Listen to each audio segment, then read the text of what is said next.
Hello, I'm Ryan Heath. I'm the author of POLITICO's Global Translations newsletter and host of a podcast by the same name. And we've got a fascinating discussion coming up. I'm joined by Alina, who's Executive Director of Stanford's Global Digital Policy Incubator, and Alina, who's President and CEO of the Center for European Policy Analysis.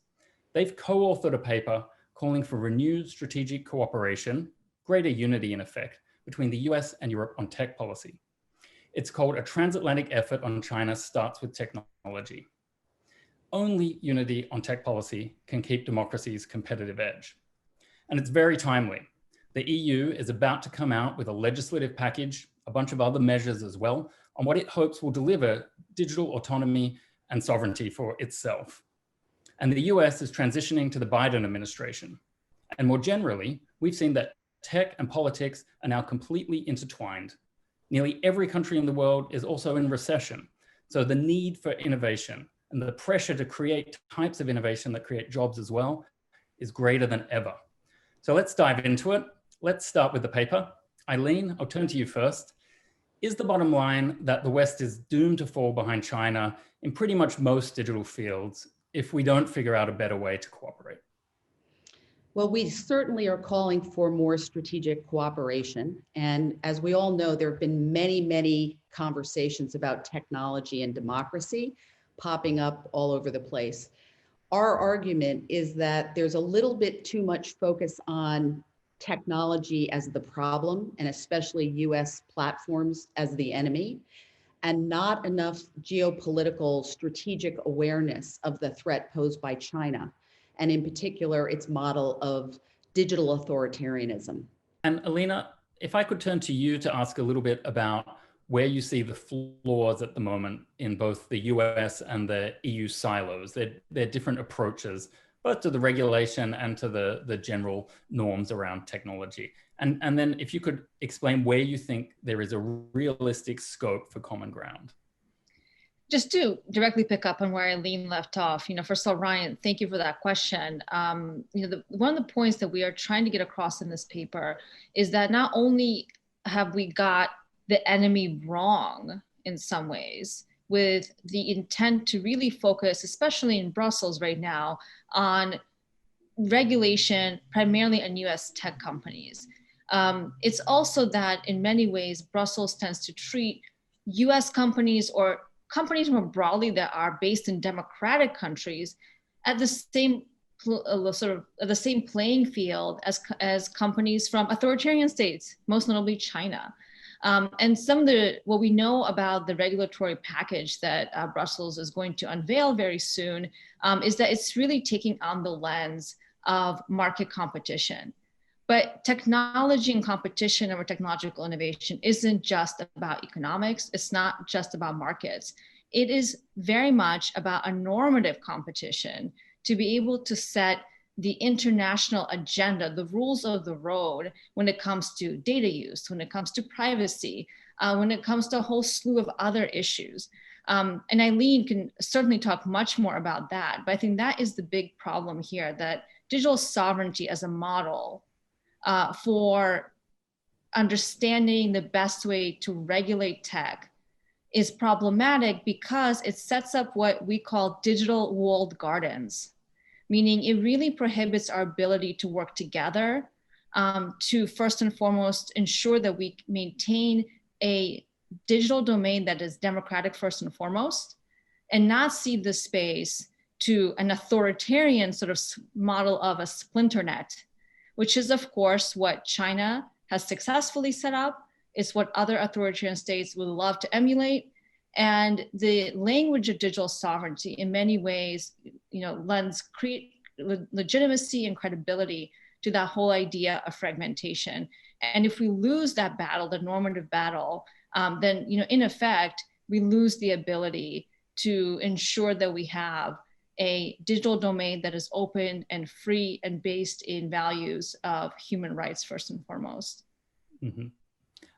Eileen, if I could get you to respond there to Alina, I wonder how much you see that problem Alina has just explained as being around a kind of naivety about what China's approach and model is, and how much of it is just that typical problem of a regulator fighting the last war, where they know there are excesses among the big technology companies. They've struggled to figure out how to deal with it. And they're just catching up to that problem when the new one, i.e. the China model, has already landed on top of them. Yeah, I think it's a little bit of both, naivete and focused on the past problem.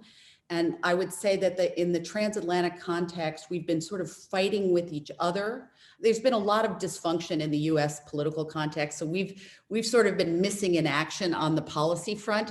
But the Europeans have kind of set up this false equivalence between the United States and China as equally ominous threats. And we're basically arguing that they need to pick their heads up and look at the much bigger geopolitical threat that we face together. And it really is, as Alina said, a global narrative battle over the governance model that will dominate in 21st century digitized society. And our argument is democracies must work together, and we have a lot of work to do.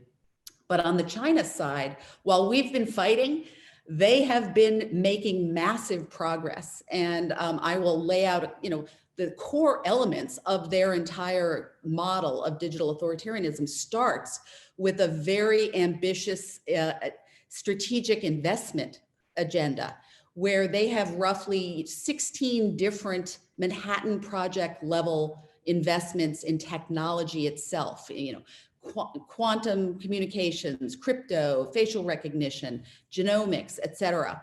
And part of what we're arguing is, and this is what I think that the EU has largely missed, is that if you care about leadership in the policy realm, in the normative realm, in digitized society, you also must invest in and lead on technology innovation.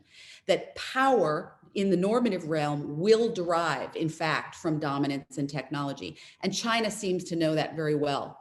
The other elements I will mention that we're very concerned about is obviously role modeling utilization of technology for repressive purposes, surveillance, mass surveillance, censorship. Xinjiang is kind of the poster child of a digital context moving toward totalitarian control of people.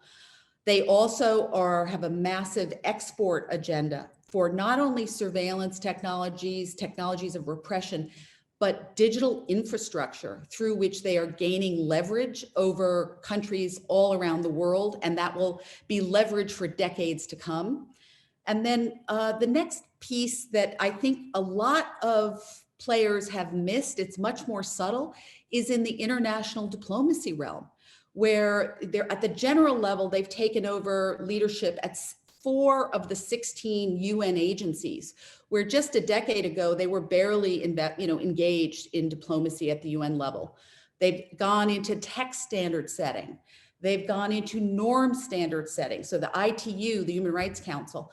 But the big battle is really over this model of cyber sovereignty and convincing the globe that democracy is on the way out, human rights are no longer tenable, and that technology is ultimately about state control.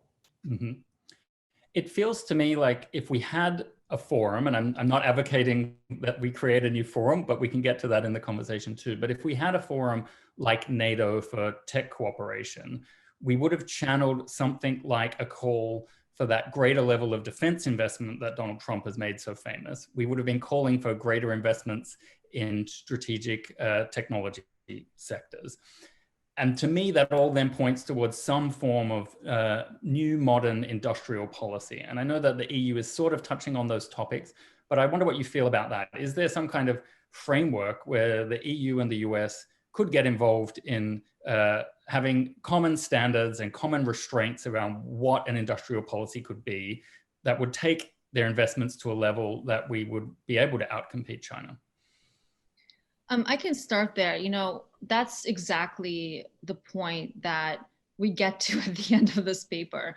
I want to make it clear that I think we all agree that we need some sort of regulatory framework around technology, whether that comes to social media platforms or larger issues around cloud computing and things of that nature. Yes, we need a regulatory agenda. no question about it. But we can't have, fragmentation of regulatory agenda. Unfortunately, the launch of the Brussels package that we've been discussing, the Digital Services Act and the Digital Market Act that we're foreseeing before the end of the year, I think it could have waited a little bit. It could have until the Biden administration was fully in place. And then that would have been a great basis. You asked about cooperation earlier, to start a cooperative process and to think through establishing, Ryan, what you are referring to is some sort of body, a council, a commission, to start having these strategic conversations.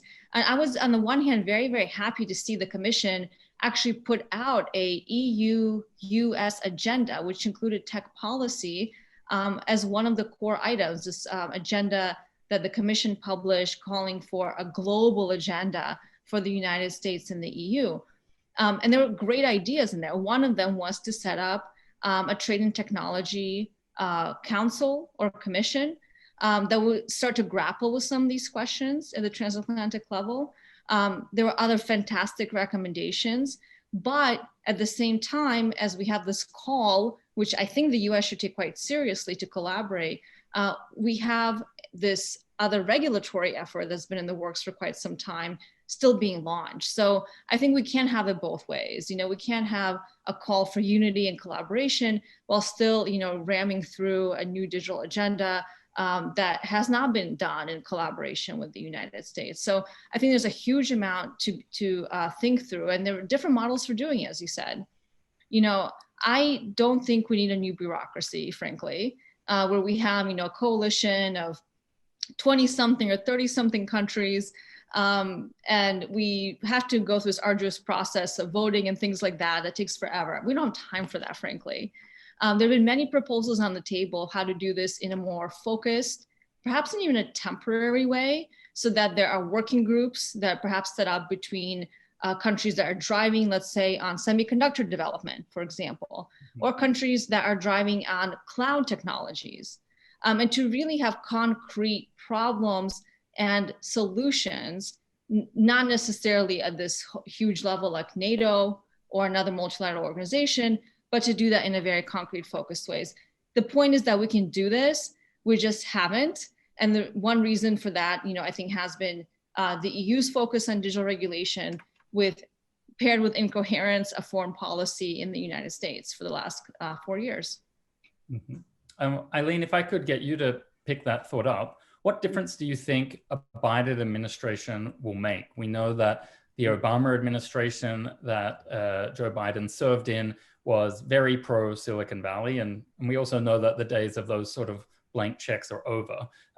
So what will Biden demand, and what can he offer to the EU to meet them around their ideas?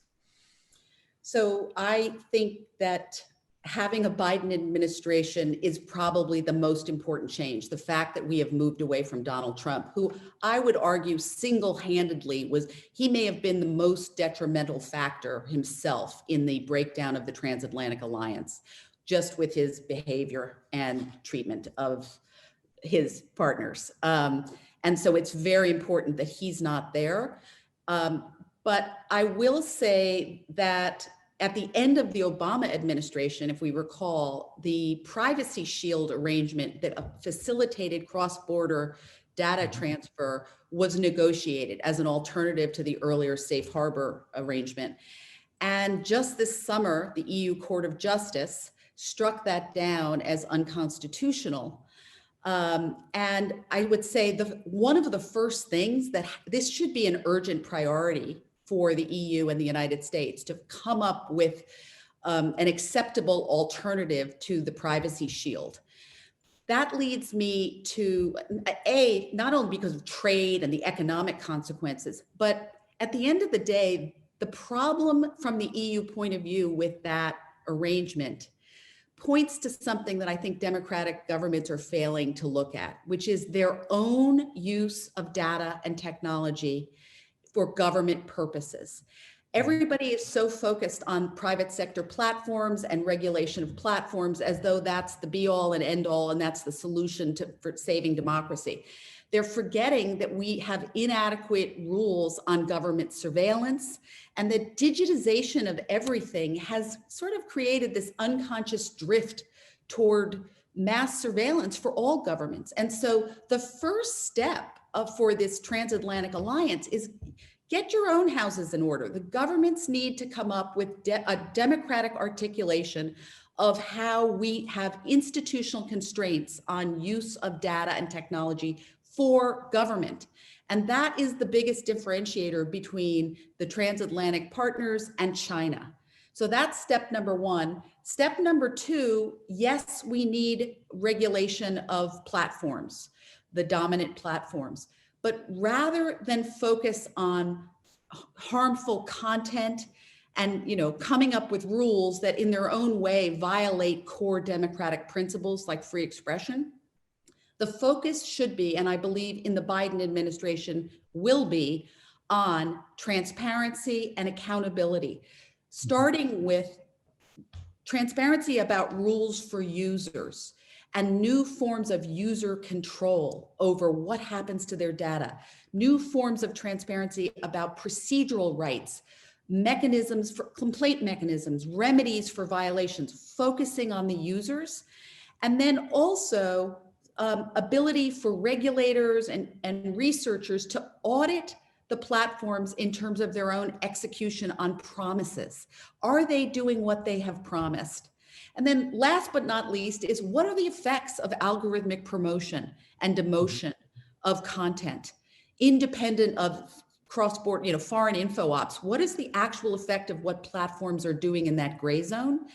That's why transparency, which sounds so boring, actually could do a tremendous amount in educating the regulators.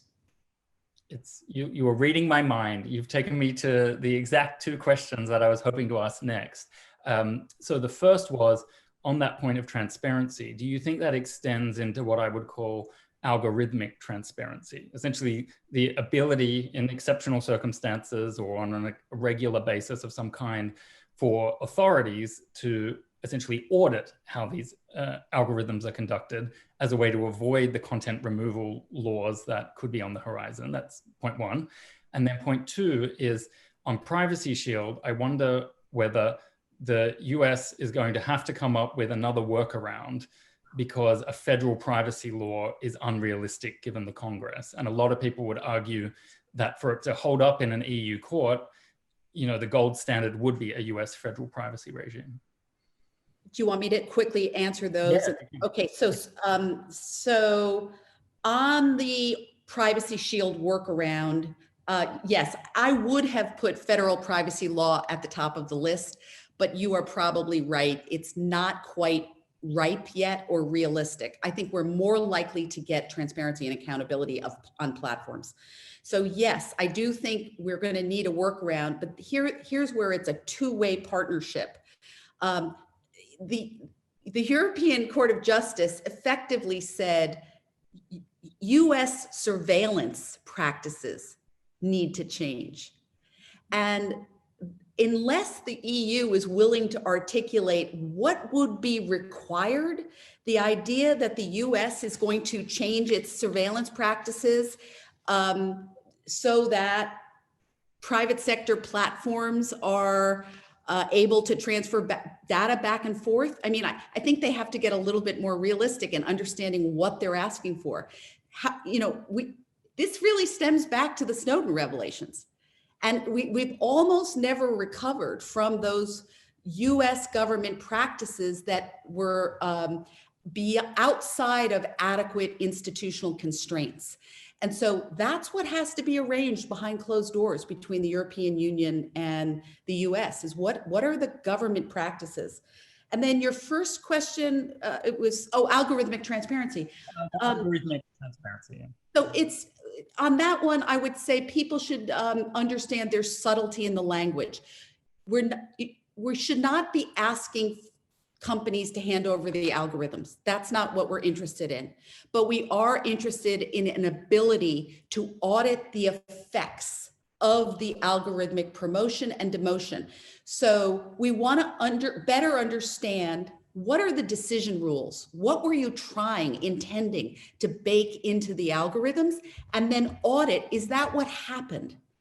And we would all be better off if we were more sophisticated in understanding what it means to live and work in algorithmic systems. That is really the first step in educating regulators, and in fact, educating the public and building civic resilience against a lot of these disinformation problems.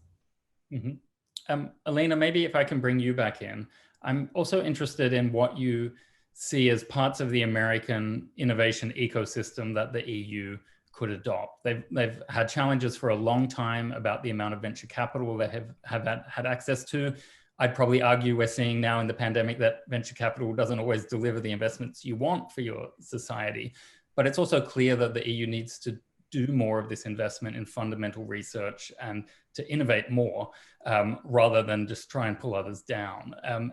What is your thoughts on how they could do that?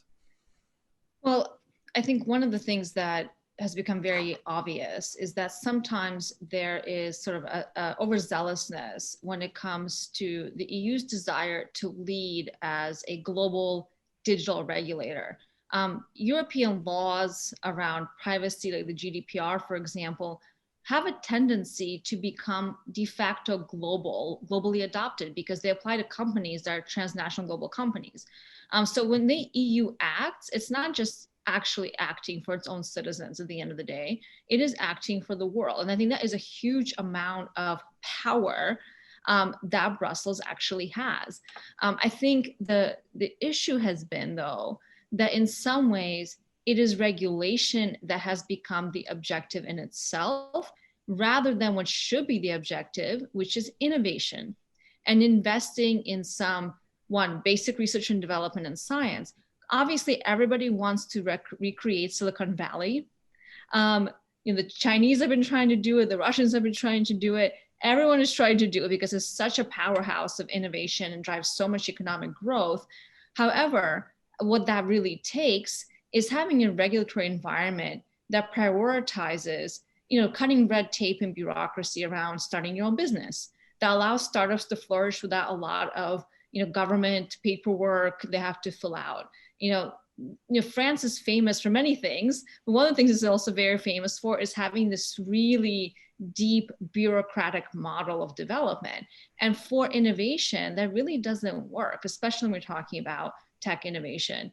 So I think one of the things is just changing the mindset first and foremost, and thinking about not how do we regulate and protect our own industry, which may be inefficient in some ways, but how do we actually build a partnership with the United States where we can invest together? One of the things we recommend in the paper is that the EU and the United States consider a joint fund, a public fund that would focus on investment in specific technologies, one of them being, of course, AI technologies and data technologies around cloud, et cetera, rather than trying to have, every country has its own cloud or every country has its own model of data use.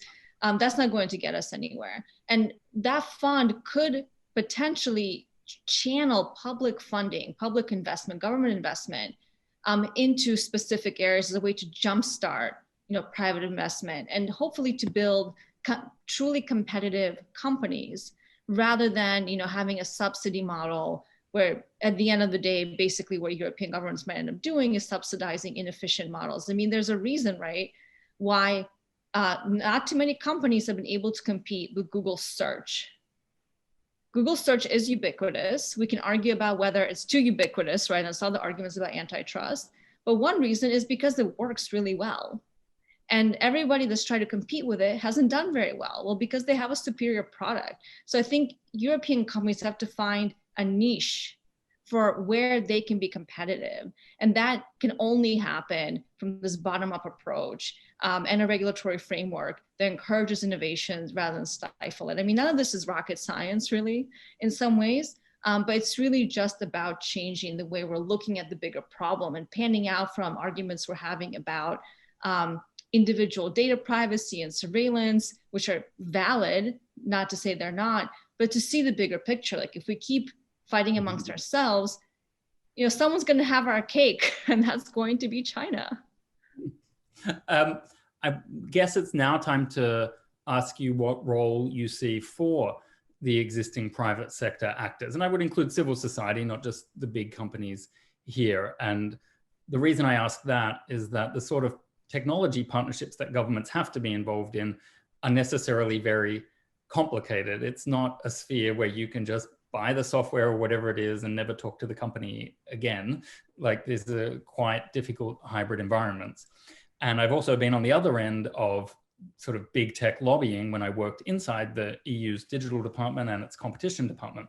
And it can be a really tough dynamic when you're dealing with huge companies populated by people who think they're the smartest people on the planet. And it quickly can turn into sort of a battle of ego and a policy war rather than a collaboration. And I was just wondering what role you'd like to see those private actors playing in this whole situation. Maybe Eileen, if you can go first. Sure. So I think the top line for me is going back to this concept of digital sovereignty that has been perking up in the EU context. And I think what we're really talking about is we need the democratic world to band together and create a democratic approach to all of this, including a shared strategic approach to technology investment, as Alina said, especially for critical supply chains, 5G, semiconductors, emerging technologies where we have to compete and lead. That requires, I mean, if you really want to do that in a way that's as ambitious as China's model, where we've seen in their context a sort of a military private sector fusion, and where the state sort of controls everything the private sector does, we really need partnership, not only among the Transatlantic Alliance, but with the private sector. This is a call to action. This is a moonshot. This is a geopolitical moment where the private sector needs to be working with democratic governments and understanding their responsibilities to the democratic societies in which they operate. And so I think we just all have to get on a much more constructive path. And I think the way that happens is recognizing this geopolitical threat and that we all face it together. Mm-hmm. And I guess we're getting to towards the end of the conversation now, but maybe if I pick a live example like artificial intelligence technologies, I wonder if that's a useful case study in the sense that because they are new or emerging, it's not so much that you have to build a very long, fragile bridge between these two existing universes, but it's all developing at the same time. And we haven't yet really regulated this space. Does that give us more scope to develop guidance, norms, pre-regulatory measures that keep us on the same page? Yes. The United States is still in the lead on AI tech development. We probably have about a 2-year lead. We do not have a decade lead. So the first thing is understanding how AI will enable other development of technology, and it has to be prioritized. China has made becoming the global superpower in AI, top of its agenda. They plan to get there by 2030. They were hoping to tie with us by roughly now, and they're getting closer, but I think there's increasing attention to the significance and the need for greater US investment. So that's there. But your point is about the norms. You're right. The good news is, I think that the civil liberties community, the research community, civil society, and the human rights community, and frankly, is really focused on norms for AI. And we're in fact ahead of the curve in some ways in understanding the wide range of risks associated with AI for all the dimensions of human rights. And in some ways, we're better placed to deal with those threats than we were in, watching digital platforms, the internet take off, where nobody really had a clue about how to think about regulation. Back in those days where it was like, oh, the internet's great and all it will do is help exercise free expression, we sort of let it go and it took us a decade to sort of recognize some of it is dark. I think with AI, people have caught on early, but recognize that it should not squelch tech development just because you're doing normative development. This is one of our arguments. They must go hand in hand, and that's what the Democratic Alliance needs to understand. And Alina, do you have any AI thoughts to add, or another example you wanted to introduce before we move into final thoughts? Yeah, I mean, just to second what Eileen has already said about the lead we currently have and that window of opportunity narrowing more quickly than I think many people realize. And I think on artificial intelligence, I think most individuals living in post-industrialized societies don't really realize how much of their day-to-day is already being driven and underpinned by technologies rooted in artificial intelligence models. You know, I think there's huge consequences if we don't set the rules of the road for this technology to not only develop, you know, in all these disparate ways. There's lots of research happening in this space. One of the ways in which China has a leg up is that there are no rules around data privacy in China that protect human rights, that protect individual rights, which of course means that they have the upside in having access, you know, unlimited access to trillions data points based on their entire citizen population, as well as information they've been collecting on foreigners elsewhere. We need to see data privacy debates more around the issue of, you know, how do we continue to allow access to data as a tool for development of AI technologies. And this is actually where I have to say, I think Brussels has now understood, and very clearly, you know, President von der Leyen has said this in a speech that she gave a little bit ago, that Europe is losing, has lost the race on data. And that is true. The fact that the EU recognized, I think, is step number one. But I think that the broader question about where do we head in terms of artificial intelligence and will we continue to lead, you know, that goes back to what we're talking about earlier. Privacy shield, you know, the ability for companies to have access to data, not personal data. We have to understand that we're not talking about, you know, a company knowing, you know, where you do your shopping, who you call, et cetera. I mean, often these conversations get very conflated. It's about aggregate level big data. It's anonymized data. That is how you develop artificial intelligence. That is how you have more effective algorithms. China is leading the way here. And we tend to see, you know, we have this instinct to have a backlash and say, we want to protect. And yes, we should protect individual data, but that doesn't mean that we have to lock up access to anonymized aggregate level data, big data, from which AI models actually form. So I guess everything always goes back to the kind of rift that we're seeing between Europe and the United States and all of these issues. And when you take, you know, each question one by one, it seems like a whole bunch of disparate questions. You know, there's privacy shield, there's legal cases, antitrust cases against Facebook and Apple and Amazon, all of that stuff. There's, you know, laws around content moderation, transparency, and the code of practice. A lot happening. But if we continue to see these as disparate events, what on the whole, if we take the big scope, it is driving wedges in the ability of Europe and the United States to actually work together and to get buy-in from other countries as well, because that's what Beijing is doing. You know, for every step that we take, they set up a counter parallel in their international diplomacy capability to try to get other countries on board with their view of the world. And so we have to get it together and stop fighting about these disparate questions, because at the end of the day, this all feeds into what could be a relatively bleak future, you know, where we lose the competitive race over AI, and not just over AI, over quantum, and a whole slew of other potential technologies. These are points that are very well taken. Like if I'm taking away anything from this conversation, it's that, yes, you have to address problems and deficiencies in your own backyard, but you need to understand them in their relative context and what weight to put on them versus this broader global competitive landscape.